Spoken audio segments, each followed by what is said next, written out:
Alright, and so today I'm going to be checking my thermostat. I'm doing a complete rebuild, and I'm just going to check, see if this thermostat's still good, or if I need to get a new one. I've been shown this technique a few times. I've used it a few times and it seems to work, so here we are. So if you see, I already took the gasket off. Normally I go around this ring right here.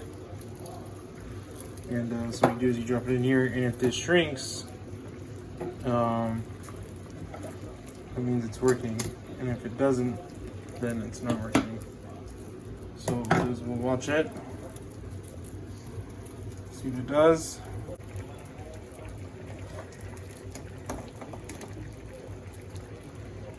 And you can see, it compressed, and I let it sit outside of it for a while, and we'll extend back out. Alright folks, so what I'm doing here is I'm installing a new water pump. Obviously I got everything ripped off. This is the new one, this is the old one. The old one was fine. The only thing was I needed a gasket, and I couldn't find anywhere relatively quickly that just sold the gasket, so I just went ahead and just got a whole new one. Anyway, so I'm installing it right here. Here's the instructions. For the V6, I have the 3.4 liter. Oh, there we go. Go ahead and pause that if you need any of that information. Okay, but what I'm doing right now, I'm just putting some RTV sealer on here. This is the side that faces that surface. And yeah, and then I'm going to be installing it within 5 minutes. I don't think I need to add any more than that. But yeah, so video is short. Right in here, I set it on the water pump, showing you line up your holes, and that there's no RTV gasket sealer leaking over in any of the ports here. This looks pretty good. And all right, guys. So finally, just make sure you get these 7 bolts right here. These are 165 inch-pounds, or I converted it and it's 13.75 foot-pounds. And then I just finger tighten these here for now until I get everything else assembled. But yeah, this is a water pump. All right, so this is where I'm back with it. Sorry, I kind of went a couple steps ahead, but what I did is I installed the crankshaft timing pulley. That's just right there. And then right behind, that's right here. Excuse me. Right there. And then I put on the timing belt guide that went with it. Okay. That was the next step. And then I put this idler pulley on. What was the foot-pounds? I think it was idler pulley. It was number 1, so it was 26 right there.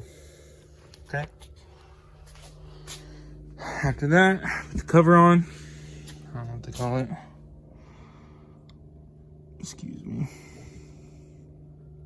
Number 1 timing belt cover. Yeah. Put that on. So yeah, I'm gonna have to get to those bolts right there to put on the that on later. Actually, I think that. Oh, okay, I see. So yeah, that's good. And then sorry, I just had a moment where I was like, I panicked for a second. But you know, that's good. Okay, cool. Yeah, so then I put on, or I put obviously the timing belt in. Like it says, it does say to clean all these surfaces, which I will do here shortly. I put this on. I didn't see the specs on these, but I just made sure they were on there pretty firm. You know, there's nothing spinning or anything, so I'm not too worried about what those are torqued down to. I probably should be, but like I said, I put a little muscle behind it. And then this, so my torque wrench only goes up to 150 foot-pounds, but the crankshaft bolt here is supposed to be up to 184 foot-pounds. So I just had someone hold this like so, right? with a breaker bar out here, and then I just wrenched on it. So I couldn't feel it anymore. That should be good.